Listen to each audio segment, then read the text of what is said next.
অসম্ভবকে সম্ভব করে দেখিয়ে দিচ্ছেন প্রফেসর ডক্টর মোহাম্মদ ইউনূস। কিছুটা হলেও মনে হচ্ছে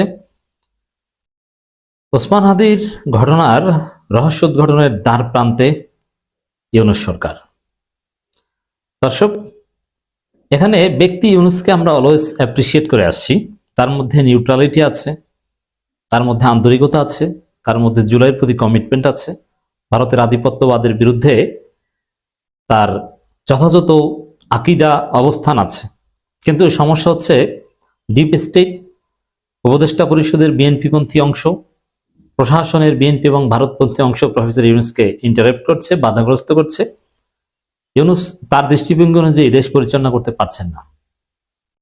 যেমন ইউনূস চেয়েছিলেন ডক্টর খলিলুর রহমানকে স্বরাষ্ট্র উপদেষ্টা বানাতে, কিন্তু বিএনপি এবং বিএনপিপন্থী উপদেষ্টারা ডিপ স্টেট মিলে তাকে বানাতে দেয়নি। কারণ ডক্টর খলিলুর রহমানের সাথে ওয়াকারের ঝামেলা আছে, যার ফলে এবং বর্তমান যে ধ্বজভঙ্গ স্বরাষ্ট্র উপদেষ্টা তিনি বিএনপির দালাল। তো এইভাবে ইউনূসকে বাধাগ্রস্ত করা হচ্ছে।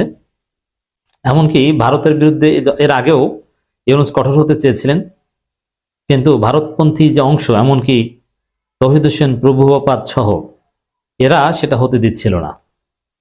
ভারতকে ইলিশ দিয়েছে, অমুক তমুক অনেক কিছুই ইউনূস চাননি। আর এইসব কারণেই ইউনূসের অনিচ্ছায় অনেক কাজ করতে হয়েছে। তিনি যা চান অনেক কিছুই করতে পারেন না বলেই কিন্তু একবার তিনি পদত্যাগ করে চলে যেতে চেয়েছিলেন। তারপরে জামাত চরমনাই সহ এই নাহিদ ইসলাম, রানা নাসিরউদ্দিন পাটোয়ার এটা বুঝিয়ে শুনিয়ে সবাই মিলে ইউনূসকে রেখে দিয়েছে। বিএনপি তখন বলেছিল চলে যাক, বিকল্প আছে, কারোর জন্য তার বসে থাকবে না। সালাউদ্দিন বলেছিল, মনে আছে আপনাদের নিঃসন্দেহে। তো এই জায়গায় ওসমান হাদির প্রতি ইউনূসের ব্যক্তি প্রফেসর ইউনূসের যথেষ্ট কমিটমেন্ট এবং সিনসিয়ারিটি আছে, এটা আমরা বিশ্বাস করি, এবং তার কথাবার্তা আচার আলোচনায় এটা স্পষ্ট হয়েছে। কিন্তু ওই যে অদৃশ্য একটা অপশক্তি যারা ইউনূসকে আটকে দিচ্ছে, বাধা দিচ্ছে। এখন ইউনূস তো বারবার তিনি চলে যাব, আমি আর থাকবো না, এটা বলতে পারেন না। এটা ব্যক্তিত্বের একটা প্রশ্ন। তো সেই জায়গায় ইউনূস অনেক ক্ষেত্রে অসহায়, নিরুপায়। এখন যেহেতু আর ডিপ স্টেট থেকে শুরু করে ভারত, বিএনপি একটা বিরাট অংশ ইউনূসের বিরুদ্ধে ছিল। আসলে ইউনূসের যে শত্রু বাংলাদেশে, এই সরকার, এই রাষ্ট্রে ইউনূস এতদিন অভ্যুত্থানের কবলে পড়ে জেলে থাকার কথা ছিল। আয়নাঘর দেখতে দেয় না, কত কিছু, কিন্তু তারপরও অভ্যুত্থানের কবলে পড়তে হয়নি এবং জেলে যেতে হয়নি। কেন? জনতার শক্তির ফলে ইউনূস টিকে গিয়েছেন। জনগণ ইউনূসকে টিকিয়ে রেখেছে, জনগণ ইউনূসের সাথে ছিল, পাশে ছিল। That happened. এটাই আসল ঘটনা।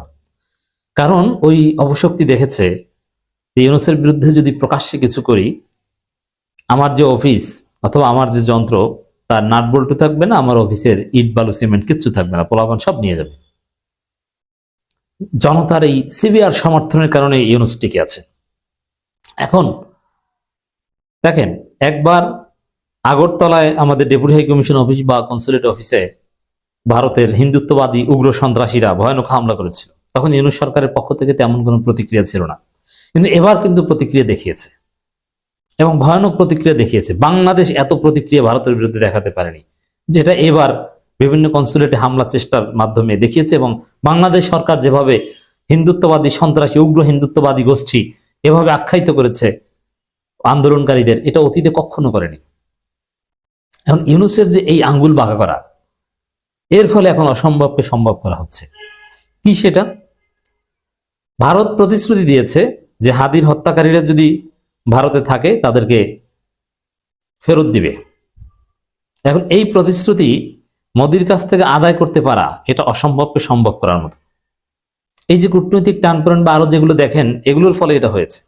ইউনূস আঙ্গুল বাঁকা করার ফলে এটা হয়েছে। এখন ভারত প্রতিশ্রুতি দিয়েছে ফেরত দেওয়ার, শুধু কি তাই? ঘটনার নতুন ডেভেলপমেন্ট, সেখানে সেই শুটারের 2 সহযোগী অলরেডি গ্রেপ্তার ভারতে। এটা হচ্ছে লাস্ট খবর। এবং